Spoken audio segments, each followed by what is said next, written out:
Dear students, अभी हम लोग सीखेंगे conductivity of strong electrolyte eight infinite dilution. पिछले क्लास में हम लोग सीखे हुए थे कंडक्टिविटी एट इनफाइनाइट डाइल्यूशन। तो वहाँ पे हम लोग देखे थे molar conductivity at infinite dilution या equivalent conductivity at infinite dilution.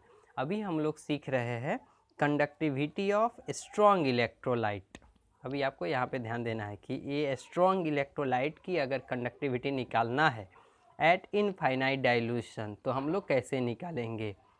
Generally पिछले क्लास में हमने कंसेप्ट, लेकिन यहाँ पे हमको कैलकुलेट करना है। तो इसका कैलकुलेशन कैसे किया जाएगा, किसका, स्ट्रॉन्ग इलेक्ट्रोलाइट की कंडक्टिविटी कहाँ पे, इनफाइनाइट डाइल्यूशन पे। यानी इनफाइनाइट डाइल्यूशन पर स्ट्रॉन्ग इलेक्ट्रोलाइट की चलकता है। इसमें मोलर भी हो सकता है और इक्विवेलेंट भी हो सकता है, लेकिन इसमें मेन मेजर टर्म क्या है, स्ट्रॉन्ग इलेक्ट्रोलाइट। और इसके बाद हम लोग सीखेंगे conductivity of weak electrolyte eight infinite dilution. अभी आप ध्यान समझिए कि जो कंडक्टिविटी ऑफ स्ट्रॉन्ग इलेक्ट्रोलाइट है एट इनफाइनाइट डाइल्यूशन, इसकी जो कैलकुलेशन है वो ग्राफिकल मेथड से निकाला जाता है। और एक graphical method Debye Huckel Onsager equation of solution पे बेस है। तो लैंग्वेज कैसे लिखेंगे हम लोग, conductivity of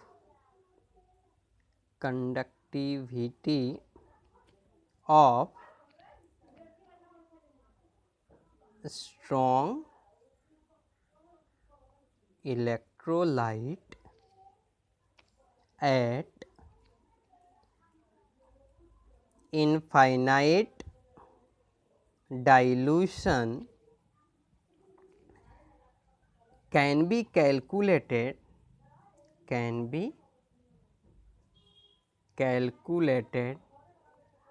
by graphical method,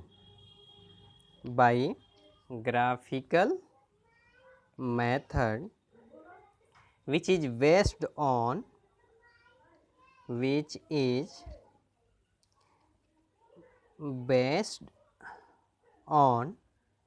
Debye, ये साइंटिस्ट का नाम है, डिबाई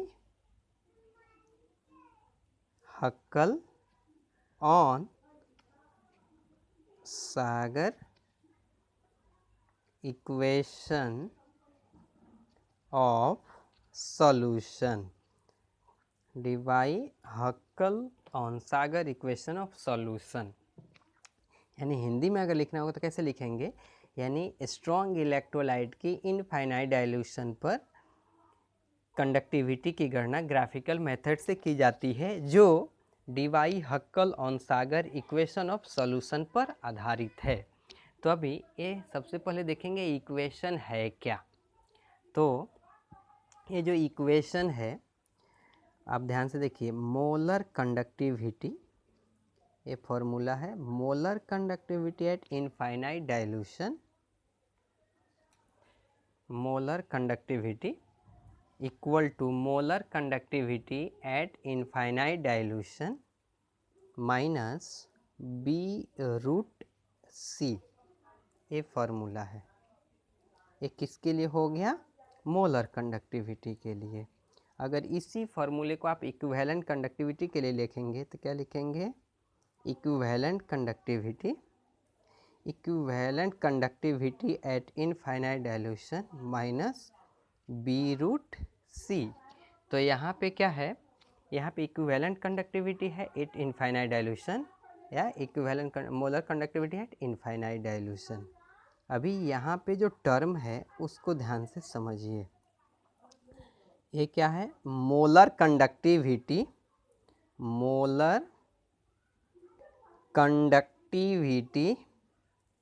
एट एनी कंसंट्रेशन, यानी किसी भी सांद्रता पर, कोई भी सांद्रता होगा, किसी भी सांद्रता पर मोलर कंडक्टिविटी, और molar conductivity at infinite dilution. तो इसको हम लोग क्या बोलेंगे, molar conductivity at infinite dilution. और zero concentration, molar conductivity, molar conductivity at zero concentration, zero concentration और इनफाइनाइट डाइल्यूशन क्योंकि इनफाइनाइट डाइल्यूशन का मतलब क्या है, जीरो कंसंट्रेशन। सी यहाँ पे टर्म क्या है, concentration sorry, concentration of solution.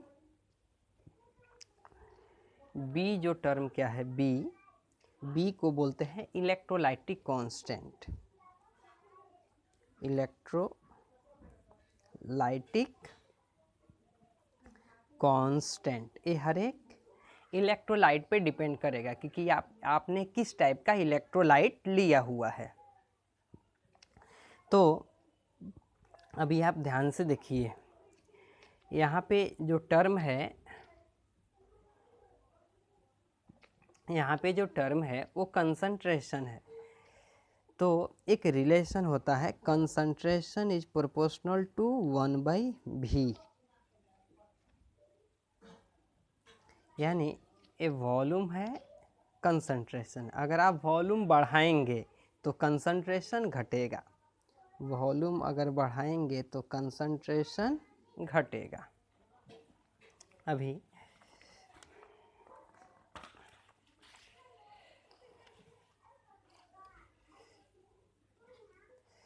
अभी आप देखिए, अगर मैंने जो बोल लिखते हैं eight infinite dilution, eight infinite dilution, infinite dilution पे क्या होगा,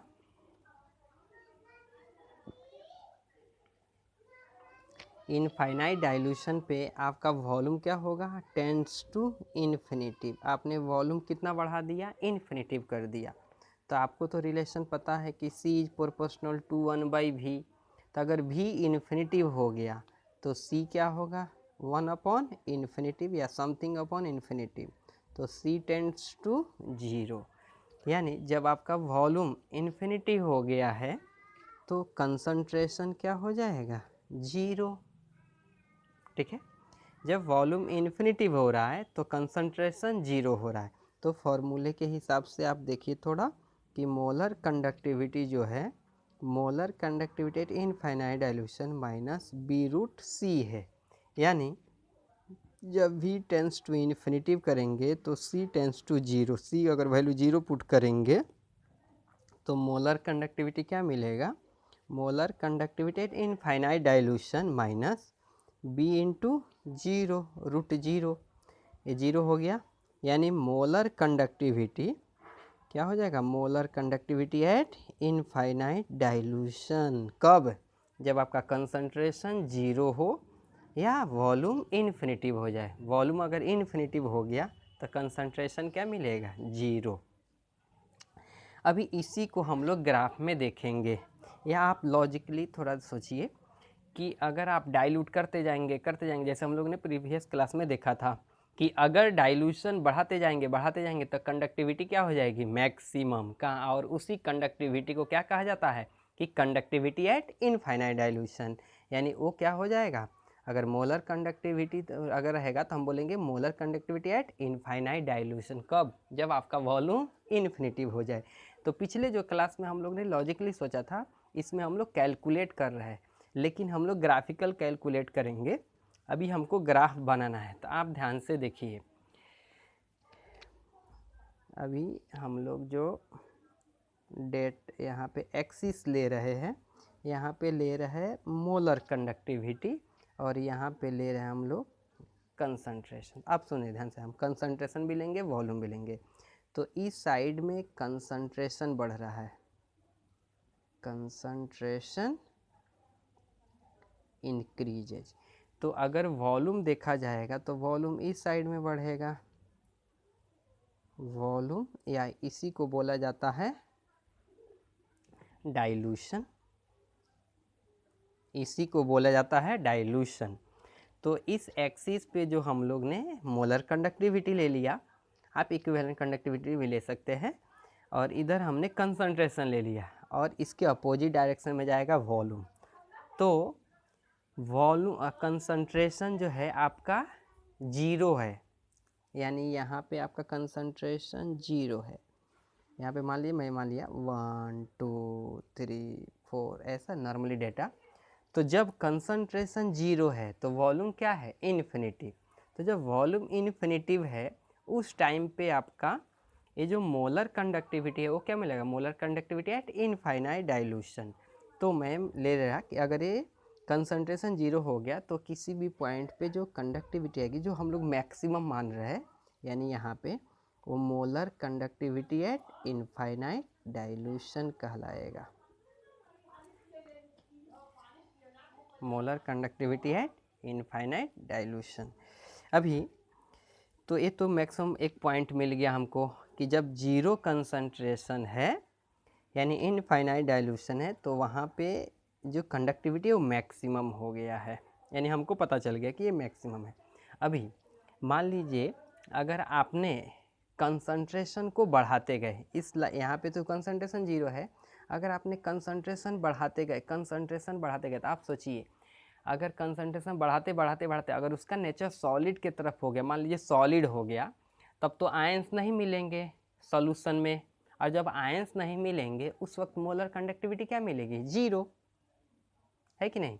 कि अगर आपने कंसंट्रेशन बढ़ा रहे हैं यानी डाइल्यूशन कम कर रहे हैं, तो कंसंट्रेशन जब बढ़ाते जाएंगे, कंसंट्रेशन इस एक्सिस से बढ़ाते जाएंगे, मैक्सिमम सपोज इन्फिनिटिव कर दिया तो क्या होगा, यानी आपका एक भी आयंस नहीं रहेगा, उस वक्त मोलर कंडक्टिविटी क्या मिलेगा, 0। तो मैं इधर मान रहा कि कोई एक ऐसा पॉइंट है जहाँ पे कंसंट्रेशन आपका क्या है, मैक्सिमम हो रहा है। यहाँ पे आप 5 मत मारिए, ये इन्फिनिटिव को जा रहा है, तब तो इसका एक मैक्सिमम अगर कंसंट्रेशन हो गया तो मोलर कंडक्टिविटी मिलेगी 0, और जब आपका कंसंट्रेशन 0 जा रहा है तो उस वक्त क्या मिला, मोलर कंडक्टिविटी मैक्सिमम। तो अगर इस दोनों पॉइंट को मिलाया जाए तो वैसे एक स्ट्रेट लाइन ग्राफ मिलेगा, ठीक है। फिर से बोल रहा कि अगर आपका कंसंट्रेशन 0 है तो ऊपर वाले इक्वेशन से जो हमने लिखा है molar conductivity at infinite dilution minus b√c, तो c अगर 0 हो गया तो मोलर कंडक्टिविटी किसके बराबर हो गया, molar conductivity at infinite dilution, तो यहाँ पे हो गया। लेकिन अगर आपने कंसंट्रेशन को मैक्सिमम करते गए, कंसंट्रेशन को बढ़ाते गया, तो अगर कंसंट्रेशन सपोज मैक्सिमम हो गया यानी इनफाइनाइट को जा रहा है, तब तो आपका ये मोलर कंडक्टिविटी क्या मिलेगा, 0। या लॉजिकली अगर सपोज, ये तो पॉसिबल नहीं है मैथ्स में, बी अगर इसी को इन्फिनिटी कर दिया तो infinity something infinity minus infinity indeterminate होता है। लेकिन यहाँ पे हम अगर मानेंगे कि ये दोनों बराबर हो गया तब तो मोलर कंडक्टिविटी क्या मिलेगा, 0। तो यहाँ पे कट गया है और यहाँ पे है, तो अब इन दोनों पॉइंट को मिलाएंगे, हमको एक स्ट्रेट लाइन मिलेगा।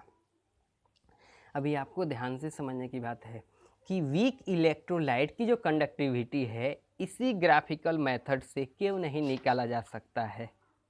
कि कोई क्वेश्चन पूछ सकता है ना कि आपने ग्राफिकल मेथड से स्ट्रॉन्ग इलेक्ट्रोलाइट का तो निकाल दिया, लेकिन वीक इलेक्ट्रोलाइट की कंडक्टिविटी क्यों नहीं निकालेंगे।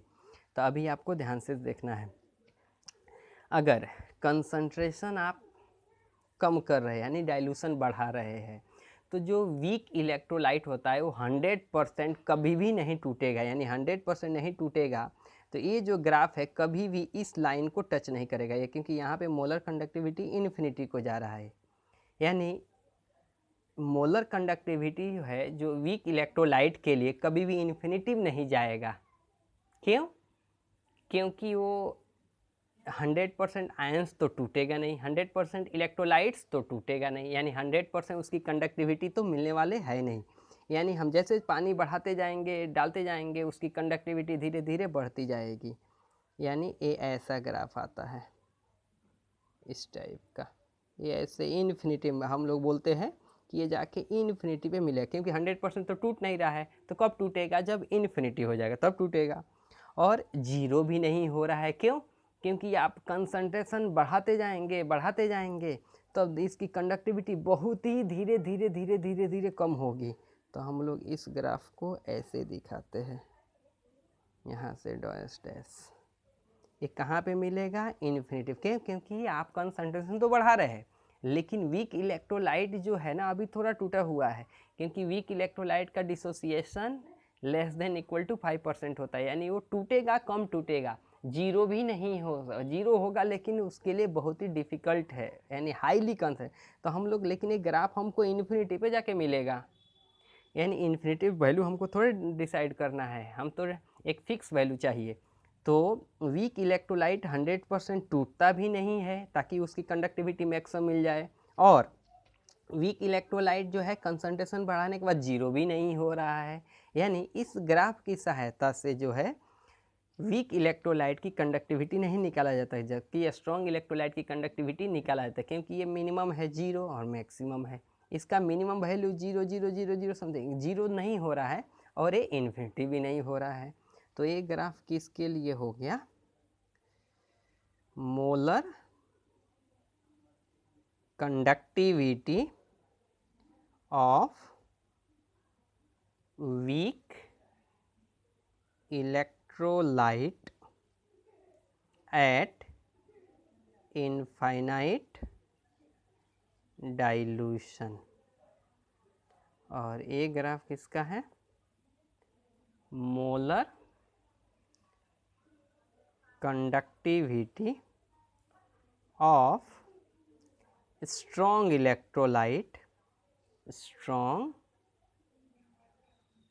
इलेक्ट्रोलाइट एट इनफाइनाइट डाइल्यूशन, तो इसलिए हम बोलते हैं कि वीक इलेक्ट्रोलाइट की कंडक्टिविटी डिवाई हक्कल सॉल्यूशन या ग्राफिकल मेथड से नहीं निकाला जा सकता है। तो हम लोग कंक्लूजन में क्या लिख लेंगे? Conductivity of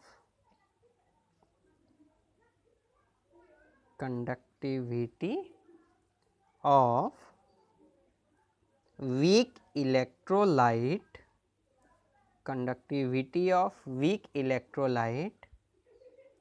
cannot be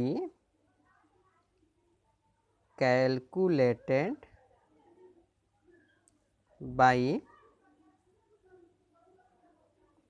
graphical method, यानी वीक इलेक्ट्रोलाइट की कंडक्टिविटी ग्राफिकल मेथड से नहीं निकाला जा सकता है।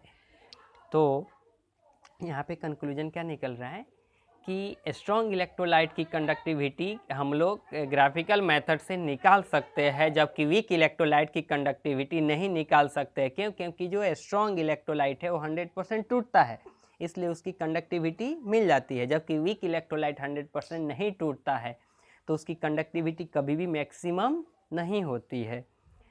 तो अगर मैक्सिमम नहीं है तो ग्राफ को कट नहीं करेगा, जब ग्राफ को कट नहीं करेगा तो ग्राफिकल मेथड से हम तो निकाल नहीं सकते हैं। तो आपके मन में क्वेश्चन होगा यार कि अगर तो वीक इलेक्ट्रोलाइट की कंडक्टिविटी निकालना है तो हम क्या करेंगे? तो हम लोग एक नेक्स्ट मेथड है जिसको बोलते हैं कोलरॉस लॉ, उसके बेसिस से वीक इलेक्ट्रोलाइट की कंडक्टिविटी निकाला जाता है, जो हम लोग नेक्स्ट क्लास में सीखेंगे। Thank you.